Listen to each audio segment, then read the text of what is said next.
Bum bum bum bum bum bum bum bum bum bum bum bum. The Peter Dislike Show. Bum bum bum bum bum bum bum. I need you guys to continue to pray for me by leaving dislikes on this video.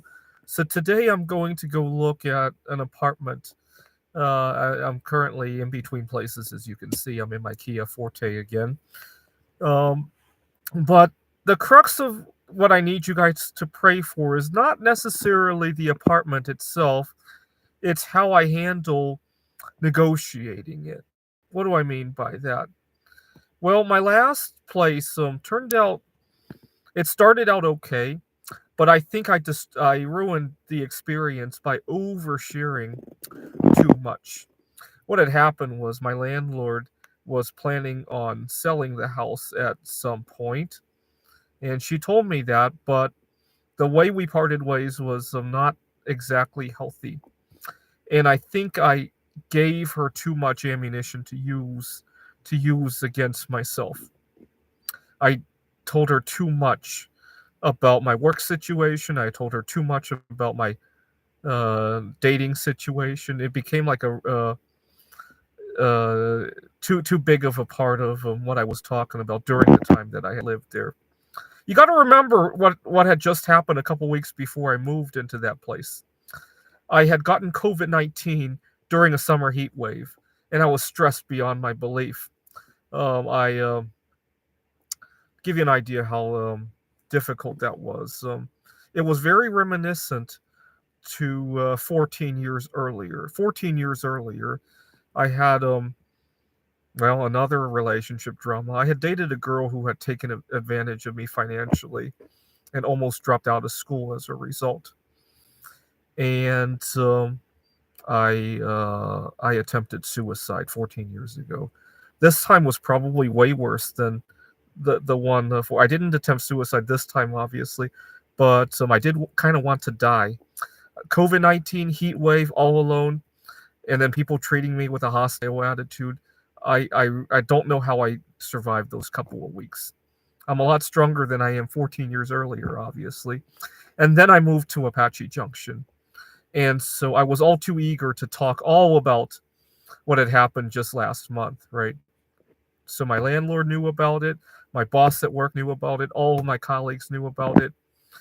Now, it seems innocent enough, and in most cases, it is, right? You're probably not going to get murdered over telling somebody that you had a difficult time dealing with COVID-19 during a heat wave. You're probably not going to get it. Yesterday, when I was on the plane, if you tell your seatmate, oh my God, last year I got COVID-19 during a heat wave and, I was all alone, you're probably not going to get mugged or anything due to that, right? Where it becomes a problem is that if you have any sort of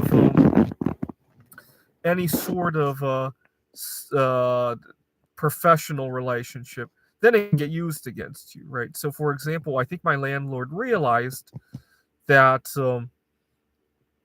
technically it was not right for her to push me out on such short notice, but she knew that I didn't want anything bad to happen to my art, right? And that I would move heaven and earth to get it out of there, right? I think that probably played into what transpired. Right? What had happened was we had another flooding situation, and my landlord texted me to say that why don't you just get everything out of there? I really need to take care of this, and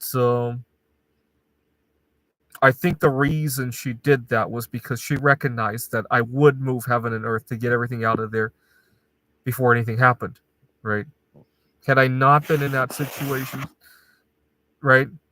Normally, the fact that I like art is probably not an unsafe thing to share, right? But you add that together with a living situation where you got an adversarial relationship going. It's kind of like going to a car dealer, right? If you go to the car dealer, let's imagine that you just got your car totaled for some reason. You need to go shop for another car. You probably don't want the car dealer to know that your car is totaled and you need another car by tomorrow morning to get to work, right? You probably don't want to show that, right? if you were to tell anybody else on the street, hey, I accidentally totaled my car this morning, it's probably not going to get you in trouble, right? It probably get you more sympathy than anything, right? But yeah, you wouldn't want to share that with the car dealer, right? It's the kind of drama that I ran into last semester, and I kind of recognize that now. So pray that I say the right words, and not make that mistake again. Pray that and then there's this other friend of mine that I want to ask if she would set me up on a blind date as well. Pray that that goes right by leaving a dislike. And then Monday, my first day at work, pray that again I share the right stuff. Now, where it becomes tricky is there are certain times where you have to share something, but you don't want it to be taken the wrong way, right? So, for example, sooner or later, my roommates will have to know about my food allergies, right? There's no hiding that when you have to share a kitchen and potentially even you have to share refrigerator space and you got to share a dining area. There's no way you're going to hide that permanently, right? And how I share that's going to be the tricky part, right? Similarly, there's only so much you can go about hiding that at the workplace, right? Earlier today, I talked about at the meetup group, I had a friend who had a chronic health condition. There's no way you can hide that forever, right? You might, I mean, the first couple of times you refuse food, yeah, you might be able to get it. If you're only going to a Christmas party, yeah, you could probably hide your allergies. Oh, I'm just not feeling too well. Not going to be eating today. And yeah, you could probably do that, right? When it's one party, when it's event after event after event after event, now it becomes how do you dress up that share so that it doesn't become front and center, right? I ran into drama with this I was teaching at a technical college in Seattle, Washington. I was at a Christmas party, actually. And this guy who had already made fun of my dietary restrictions on a number of occasions before that, at the party, he wasn't going to let it slide. And so I told him, why don't we talk about other stuff?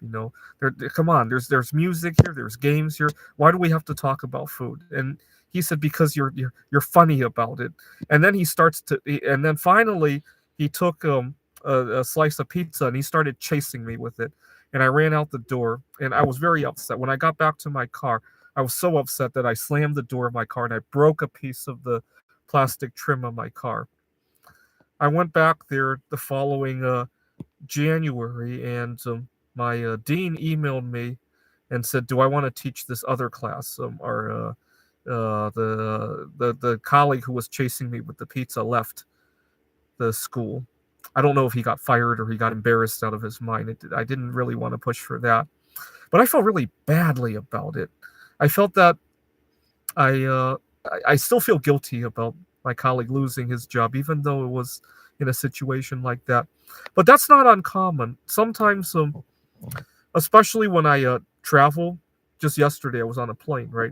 And I sit down. I gotta be careful how I tell my seatmates, when you're eating, to please just be mindful not to get your crumbs everywhere. I gotta be mindful how I do that. I usually start by introducing myself. Where are you going? How's your vacation going? Depending on if I can judge if they're going home or going on vacation, right? Sometimes you can tell, especially if you're flying internationally, right? So on the way to Taiwan, I see an Asian person. How was your trip to the United States, right? Or I see an American. What are you planning to see in Taiwan, right? Introduce myself, get that conversation going. Hey, could I ask for a favor? Right. And once the guy says yes, and then I bring up, I have food allergies. You can eat everything that you want, but would you mind keeping it neat, right? And usually 90% of the time it goes well, right? But every so often you get a seatmate, once you say that, they realize, oh my God, they just brought a weapon on board, right? And some people are just really arrogant about that. You got to be careful. I usually try to bring this up as we're boarding before the doors have closed on the plane. That way, if there's any drama, if the person decides to chase me with food or is unagreeable, there's options, right? So I usually try to see if I can pre-board if that's an option, right? But I didn't run into that, obviously, this time around. But one thing that really took me aback is that when I got back to the States, people are very noisy here. So obviously, an airport in the U.S. was structured very similarly to airports in Taiwan, right?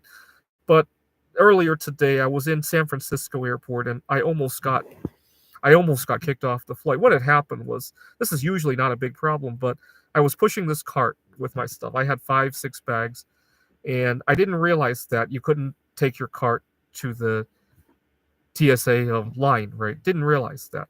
Not a big deal, but the security guard decided to shout, "Hey, you can't bring that in here." Okay, you can tell me in a more calm way. And so I was very upset. Why do you have to scream at me like that? And then he got really arrogant. And as I lined up, I put the cart back and I lined up and I told him, "Get a real job." And I put my thumb down. I don't have a high view of TSA agents as it is. So I said, "Get a real job." And I put my thumb down. And I thought for sure I was going to get kicked off that flight. But I don't mind having rules. Like, yeah, maybe the carts don't belong there, but you don't have to shout at me like that, right? And but it the whole experience taught me that the less people know about me, the better, right? So even when I do have to bring out food allergies, to dress it up in a way that this is a win-win for both of us, right? The person sitting next to me uh, has me wishing them a good trip, and they're having a good trip. They don't want the trip to be interrupted by the plane having to divert because somebody sitting next to them is having a reaction, right? This is the Peter Dislike Show. Bum bum bum bum bum bum bum bum bum bum bum bum.